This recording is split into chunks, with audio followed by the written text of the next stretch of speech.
Hello and welcome to episode 113 of Outnumbered the podcast. If you are overwhelmed by the thought of teaching or helping your kids with science, this episode is for you. We dive into what science looks like or should look like for younger kids and older kids, including experiments.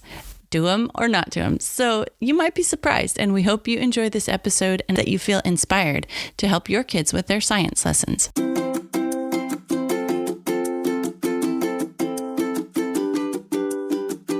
Hello and welcome to Outnumbered the podcast. I'm Audrey. And I'm Bonnie. We are experienced moms to a combined total of 19 children. In our weekly episodes, we explore relatable topics using our perspectives of humor and chaos. Tune in for advice and encouragement to gain more joy in your parenting journey.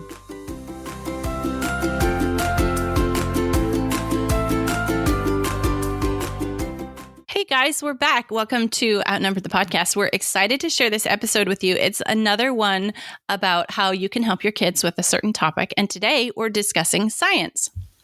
Yes, science is super fun. It can engender some feelings of overwhelm because we all, as adults, we all think of like the deep, scary, advanced sciences, but there's so much fun to be done with kids in the early years. So we're going to talk about both of that. But first, I want to start with just a quick little mom hack. So I discovered this hack when my kids needed or wanted to help in the kitchen, but it can also apply for science experiments, which we're going to talk about later today. And when you have a bunch of kids or even more than one and they're little, everyone wants to help at the same time, and it's mass chaos and it's a huge mess. And if you have any issues with control, you freak out really quickly. So I wrote a blog post a while ago about how to let kids help in the kitchen without you totally losing your mind. And one of the big tips that I share is to not allow more than 2 children to help at once. And this is really hard, especially if you have like 3, because then there's an odd man out. But if that's the case, I would recommend just having 1 helper at a time so the other 2 can kind of entertain each other. And, there's a variety of ways you can keep the other kids out, but something like if you have an older child, they can distract the younger one, or you can put them in front of a coloring page, say, hey, color this page about frogs while we do this experiment over here. Because once you get 3 or more, everything dissolves, like just devolves, I guess is the word. Everything falls apart. So that is my big tip, is no more than 2 kids at a time. And if they start to fight or, push each other off stools or whatever, then you can go down to 1 and say, okay, well then only 1 person at a time. It's going to be a lot longer for everyone to get a turn to help if you can't behave. But that's a pro tip from someone who has way too many children to let them all in at once. Oh, that's such a good tip, because children aren't very good about watching without getting involved at certain ages or certain personality types. They've just got to be in there touching. And I've noticed that some of my kids too, some of the maybe more quiet or shy or submissive ones will just let the other ones take over and not get involved. And so that's kind of the point also of having just 2 kids, is that some of these quieter ones can maybe get their turn too. Totally. Mm-hmm. Yeah, I want to share with you, I have to tell a little story on myself about doing science experiments with kids too. So one day when we first moved into the house that we live in now, there was a lot of mice because it was an older house and it wasn't well sealed up. We were working on it as we moved in. But anyway, a lot of mice the first winter we moved in before we were finding all the holes. So one night my husband comes to bed and he says, honey, I just killed a mouse in the bathroom. I said, oh, okay, thanks. Good. He says, no, I woke you up to tell you this because it was really, really slow. It was very easy for me to kill. And I said, okay. And he says, well, I think it was either really old or it was pregnant. So I think you should dissect it for the kids tomorrow. Oh my gosh. I'm like, you woke me up to tell me this. So I wake up in the morning and of course I'm like, okay. He just kind of laid down the gauntlet for me. Now I've got to dissect this dead mouse for my kids.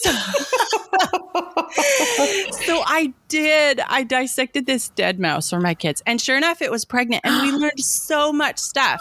Like, I didn't know that each baby mouse is in its own placenta. That was kind of cool. So anyway, my husband also apparently thought it was cool that I took him up on his kind of half joking dare to me to dissect this mouse for the kids. Oh, you're brave. That's fascinating, though. And the story got out, and so then every time I would meet people after that, like for the first time, and they were fellow homeschoolers, they'd be like, "Oh, you're the lady that dissected the pregnant mouse." Was it like in awe or judgment? Depending on the family. That's fascinating. So interesting. All right. So in our past episodes on helping kids with homework, we're really enjoying this series, and we're so glad you guys are too. It's some of our most popular episodes now that everybody's helping their kids with schoolwork, if not doing school themselves at home. So in the past episodes, and we'll link those in the show notes, we focused on the 7 different types of learners and how to tailor whatever you're teaching, whatever you're working with them, to their learning styles. But in this episode, we're going to take a little detour from that. It is important to know your kids' learning styles, so we stand behind that 100%. But we think teaching science, it's a little bit different, and it's an opportunity for kids to have fun exploring their worlds.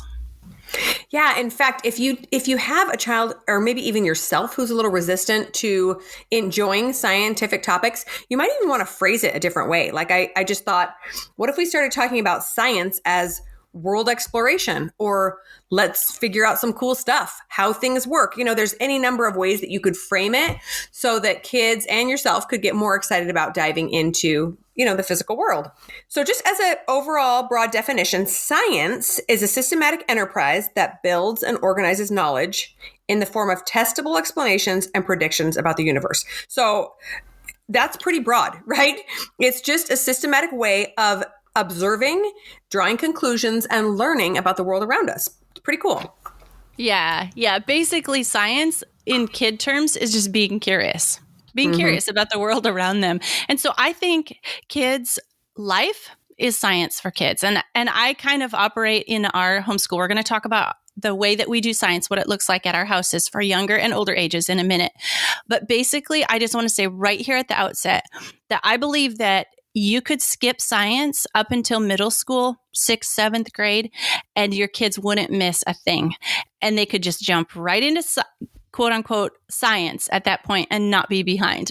So if science is something that stresses you out, just stop listening and go do something. Go play with your kids outside, because that's science. Yeah, exactly. And that's the point. It's not that you're completely eliminating it. It's that you're just allowing them to be curious and draw those observations from their play, which they do every single day. Like, think about how much physics a child learns when he's climbing a tree and then pulling something up on a rope and then dropping a sibling off and then whatever they're doing, getting outside. It's these constant lessons are coming into their brain, and they don't really need to learn how to really apply them and learn, equations and everything else until like that, those advanced sciences, like Audrey's saying.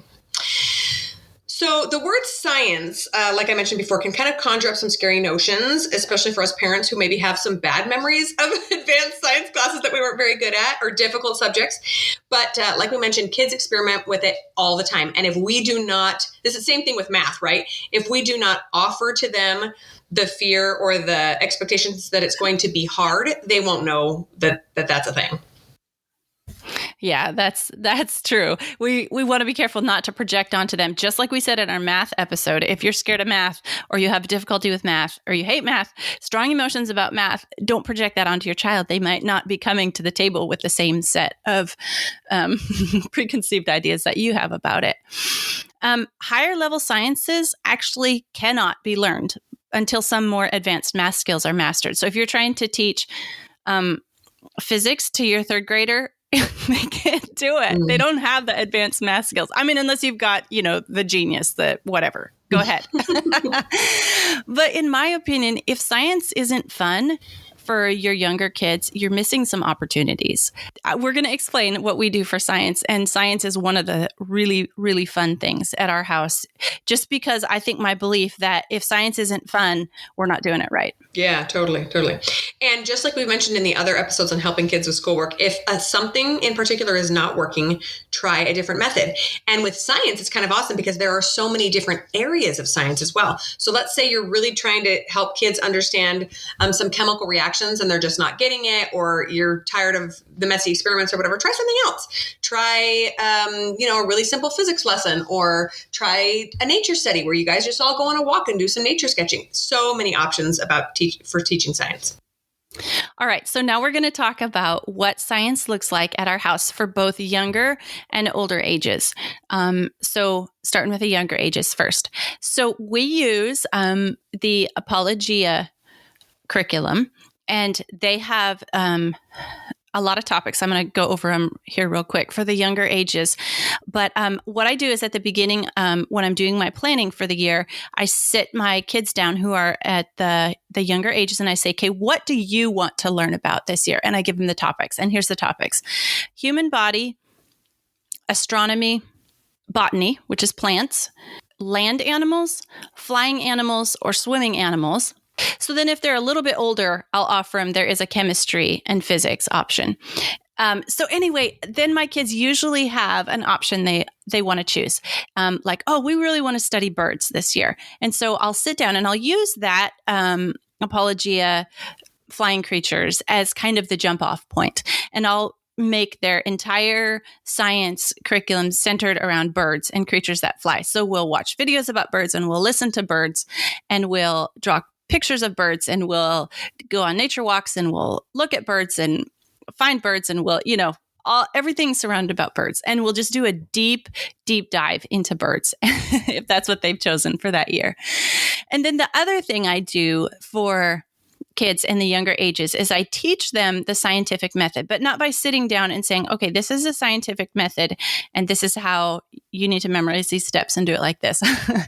But I teach it to them by when they ask me a question, like, Mommy, why do owls have such big eyes? So then in answering their question, I will lead them through the scientific process.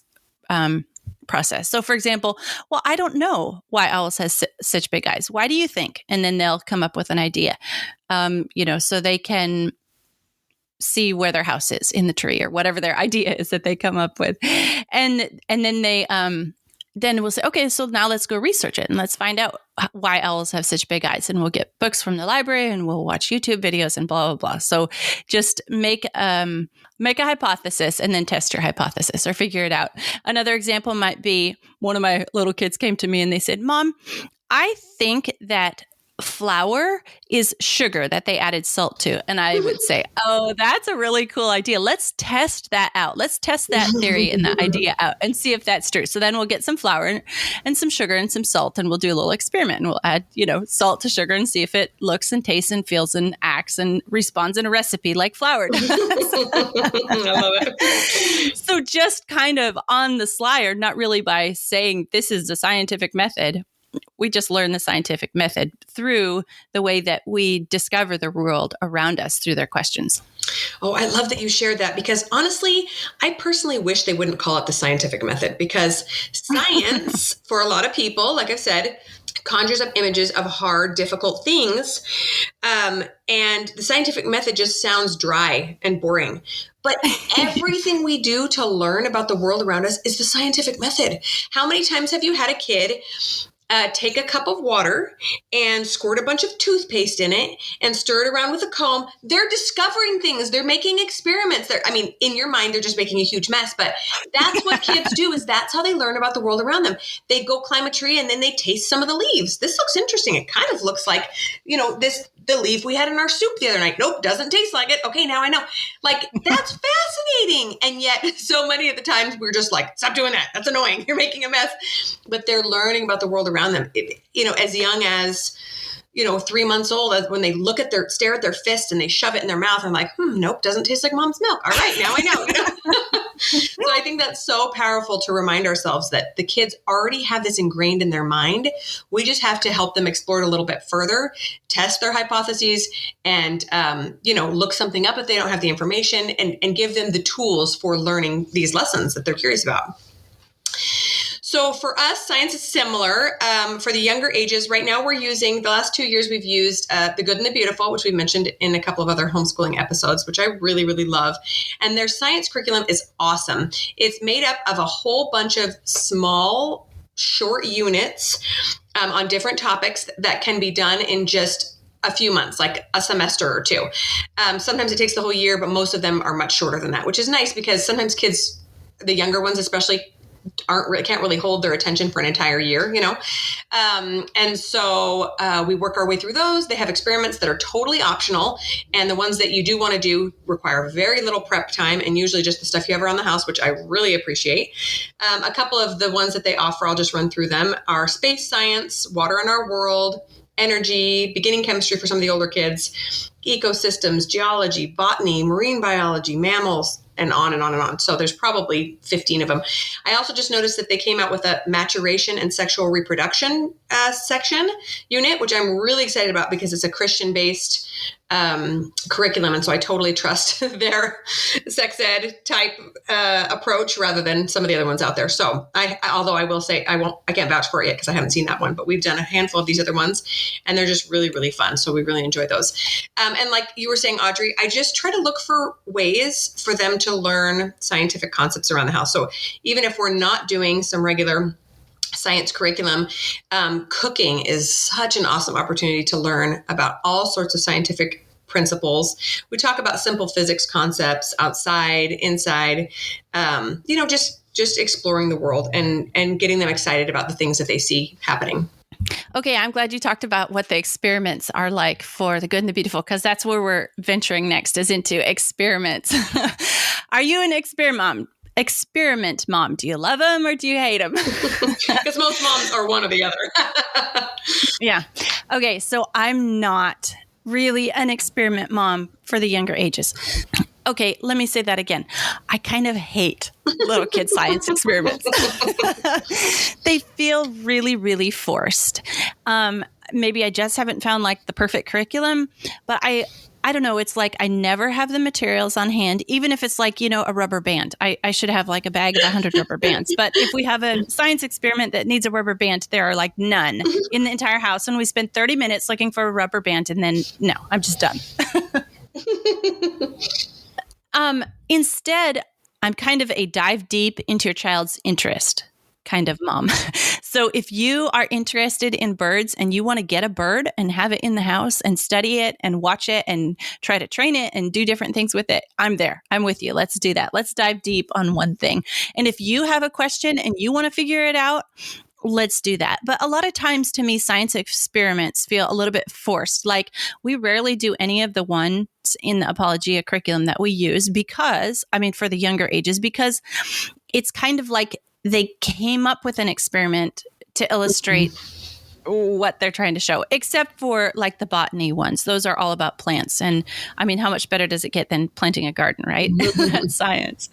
Yeah. So I don't really do experiments that are other people have come up with for my kids to do, but I do all the experiments that my kids come up with that they want to do. See, you sound like a cool mom. I feel similarly. The younger ages are a lot more stressful, obviously. But the experiments we've done through the good and the beautiful have been a really, really positive experience. Like I said, they're totally optional. And so if it's a day that I really feel like doing an experiment, I'll get everything ready ahead of time and we'll do it. And if it's not, I just breeze on past and my kids don't care, which is pretty great. I will say that even if you don't do experiments, after talking, through a kid's science lesson, it's so helpful to just help them see examples of it around the world, right? In the world around them. Like, you've talked about birds or something, and then that's the day that you go out and decide to go look for some. And even if you don't see any of the ones that you recognize, but you're making some identifications and saying, oh, that one sounds a little bit different than this one. Anything to help them deepen that curiosity is great.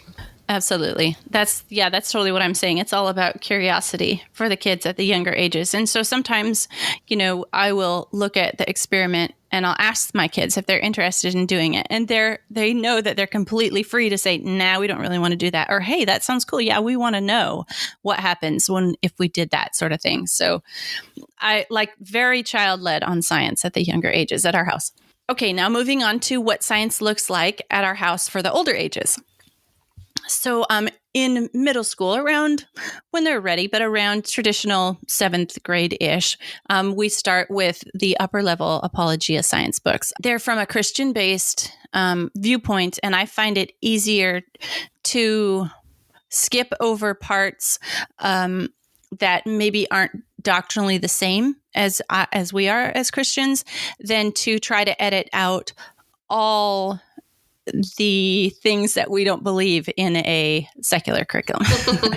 So Apologia does it very well in that they usually have a fact section, and then they have like a creation confirmation section, and I can read that, or I can just skip over, and it doesn't add to or take away really anything from the text.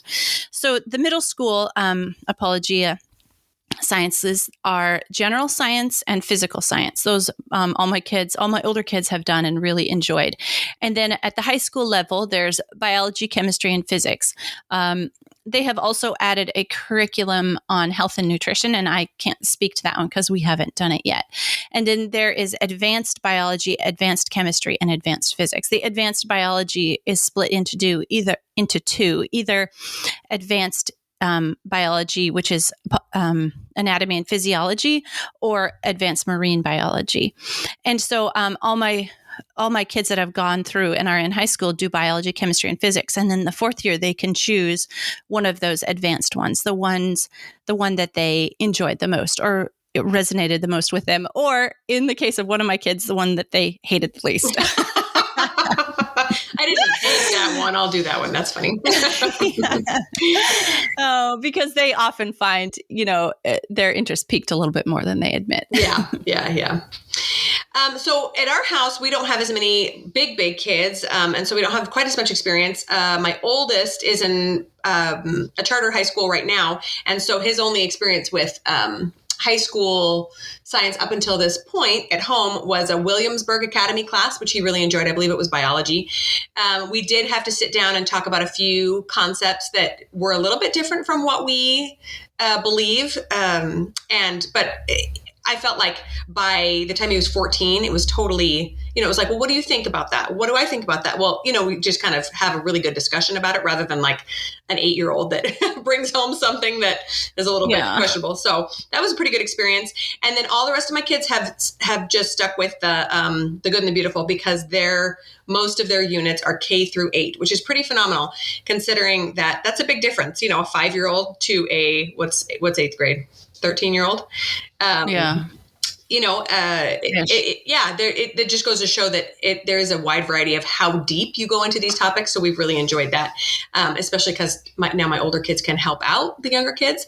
And I will say that I get most excited about that high school science simply because I don't have to teach it. I could just be there like helping out, facilitating if they get stuck. But I highly recommend looking into, if you are homeschooling, or you want an additional resource, looking into online options like Williamsburg or even some college courses that can be taken at home, because then your kid gets to explore what he's interested in at those higher levels, and you can just kind of be a facilitator, which I think is really exciting when I don't have to teach it. Yeah, I totally do not teach my kids the middle school and up. I don't teach them science. I'm there to answer their questions. I go through all their study guides and I look through their notebook to make sure that they're doing the experiments correctly, and I correct their tests, and I talk over the concepts with them if they're having trouble with a little concept, and I'll help them with an experiment if they need a second set of hands and all that kind of stuff. But yeah, it's totally, again, still child-led at the upper ages. So experiments for the older kids, yes or no? Here's where I switch, and I love the experiments for the older kids. I think they hold great value. Like, this is when learning the scientific method, it's so helpful for science, but also so many areas of life beyond science. I think, Bonnie, you and I use the scientific method when we sew, right? Mm-hmm, let's try this kind of fabric on this pattern. Oh, nope. So I definitely provide my kids with all the tools they need at the upper levels to do the science. So we have a really good microscope. We have a telescope. We have dissection kits. I buy all the things for them to dissect. I love to get in there and dissect with them. That's just really cool to me. Sorry, I'm one of those moms. Buy them make sure they have on hand all all the kits that they need for. Lots of companies are really good at selling the experiment kits. So with this apologia that we use, we just go to a company called homesciencetools.com and they sell the entire kit that we need for our curriculum. We buy the whole kit. It's got everything they need in it except for some very basic common household supplies or things that are perishable. And boom, they've got it all there for the entire year and they're ready to go. They have like the microscope specimen slides that so you don't have certain amoebas or whatever in the ponds or lakes around you. And so they've got those right there. They've got a chick embryo slide, all this kind of cool stuff that that's just really, really neat for the older kids to be able to dig into at the upper levels. And they can do the experiments. A lot of the ones, for example, in physics require a lot of upper level math. But by that time, they're already doing the upper level maths and they can do those experiments and it's all just very cool. Okay, that's really cool. And I'm super excited that you have that experience because we just have not done a lot for the older kids, like I said before. And now I'm kind of sad that my oldest is off to college, to high school and doing the fun stuff without me, but I'm excited for the next ones to come up. And it's especially helpful if you have a couple of them, I'm excited for, my second kid is 13, but when his next youngest sister gets to be about that age, I think they're going to have a lot of fun doing things together, as they learn and experiment using two brains together. That's really fun. Yes. Oh, yeah, definitely. I always lump two kids together on science if I can. If their math skills are enough that they can do the science, I always put two kids together because it's kind of the interplay between, well, I think this is going to happen. Well, this is my hypothesis. Yeah. Okay, let's see. Let's check it. Right. And yeah. Kind of that interplay going on, but also just having a partner. Okay, I cleaned up the experiment last time. Well, you took notes. You clean it up. You clean it up this time. Well, and I'll take the notes. Just back and forth and kind of sharing the load and learning it together. So yeah, I always lump two older kids together wherever I can on science. So as you can tell, I kind of get excited about science around here because I've made it very doable for me. I feel like when I was going through my public school education in a town that was very liberal, and so the teaching, the things that were taught were very different from my Christian values. I felt like I had to, at both the lower and the upper levels, I felt like I had to learn the material to pass the test and then open the top of my head and dump the information in the trash can on the way out the door because I just didn't feel like it fit my worldview and my values, or there was too much that was corrupt in it that I couldn't take the good with the bad. It just all had to go. So I have really, really enjoyed learning science alongside my kids, not learning, but redoing science alongside my kids from a Christian worldview. And it's just so fun and so beautiful. And I enjoy it so much more. So I guess I feel like I'm getting an opportunity to enjoy the upper level sciences way more. And then the lower level sciences, I've made it in such a way that it is something that I really look forward to with my kids. Nature walks, encouraging their curiosity, allowing time and making them find the answers to their own questions. So if they have a question about something and we need to stop whatever lesson is going on so they can go, figure out the answer to that burning question, figure out their curiosity, we can make that happen. And just viewing science as basically life that they can be curious about at younger ages. And that has made science a really doable, enjoyable thing for us here. And I just want to encourage you that if you're not enjoying science or your kids aren't enjoying science, try again and make it fun this time. Yeah, I love that you said that. And in some of our other learning episodes, we've talked about how important it is for both Audrey's family and mine to inspire this love of learning in our children, right? Like Audrey's motto is what? Learn to learn, right? You're just teaching your kids how to learn and how to love learning. And in science, this is really, really easy, but it's also very easy to kill if we do it the wrong way, right? And so I feel like so much of adopting a love of science for all ages involves getting them out there and getting them excited about observing the world early on, right? Drawing attention to these scientific principles, making observations, creating the hypotheses, learning from the results, etc. In even the most simple of things. My kids, for example, a couple of my middle kids have really gotten into cooking independently lately, but they always make mistakes and they get so upset when they make mistakes. But I try to use it as a chance to say, well, that was an experiment that went wrong. How come? What happened? Even something simple as skipping over an ingredient, we can say, okay, what did that do? Okay, the cookies were flat. Why were they flat? What did you skip? Oh, it was baking soda.